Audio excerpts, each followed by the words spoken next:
Utasikia sisi kwetu bwana hakunaga ndoa kabisa. Yaani hakunaga anayeolewa sisi kwetu. Hata upambane vipi lazima uishie tu kwa single mother.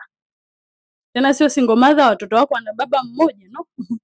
Huyo ana babake, yule mwingine naye ana babake.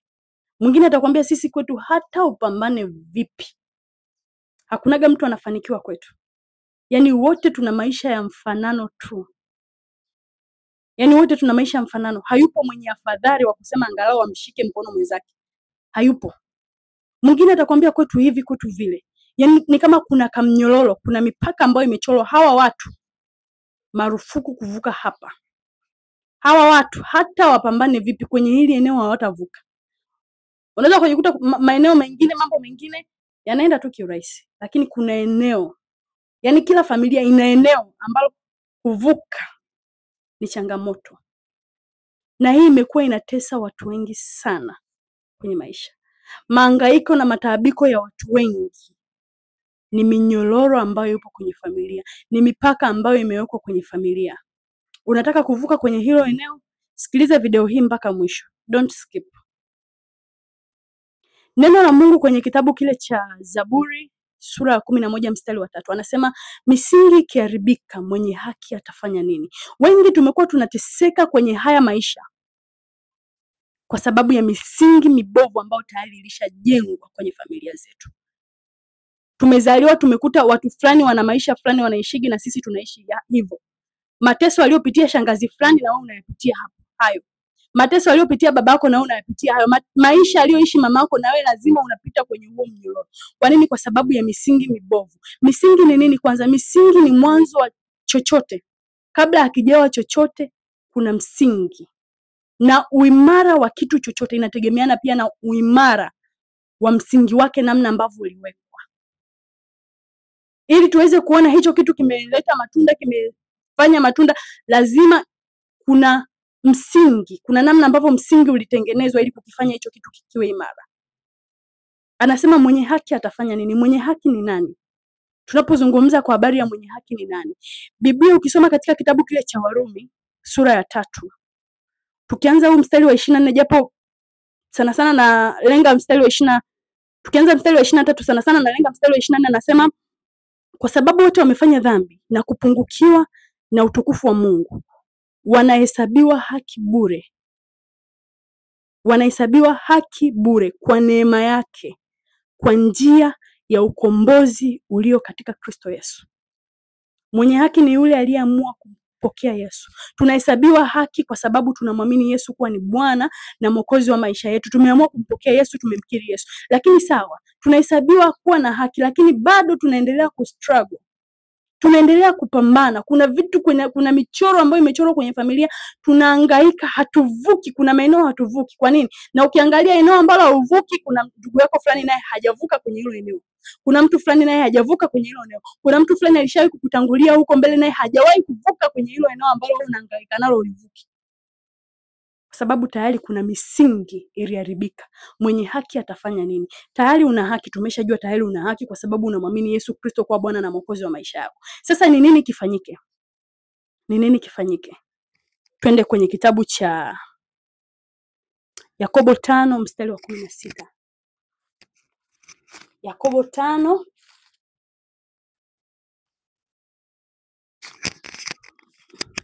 Yakobo 5 mstari wa 16 anasema ungameni dhambi zenu ninyi kwa ninyi na kuombeana mpate kuponywa. Lakini pia anasema kuomba kwake mwenye haki kwafaa sana akiomba kwa bidii. Kiendelea hapa mbele anakuambia Elia alikuwa mwanadamu kama sisi, lakini aliomba mvua ikunyesha, akaomba tena mvua ikanyesha. Anasema Elia alikuwa mwanadamu kama sisi, mwenye tabia kama za kwetu, lakini aliomba mvua ikunyesha. Baada ya misingi kuharibika, aliomba kwa bidii. Kuomba kwake mwenye haki kwafaa sana akiomba kwa bidii. Haki tayari unayo kwa sababu umeshampokea, umeshamkiri Yesu kuwa Bwana na Mwokozi wa maisha yako.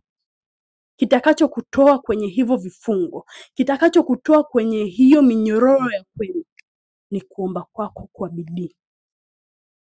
Lakini hapa tunaona anasema ungameni dhambi zenu, na anasema kwa sababu wote tumetenda dhambi na kupungukiwa na utukufu wa Mungu. Wote tayari tuna dhambi. Unaweza ukasema sawa, mimi nimeokoka, dhambi ambazo alizifanya babu zangu mimi sihusiki nazo. Biblia ukisoma tena kwenye kitabu hiki cha Warumi 5.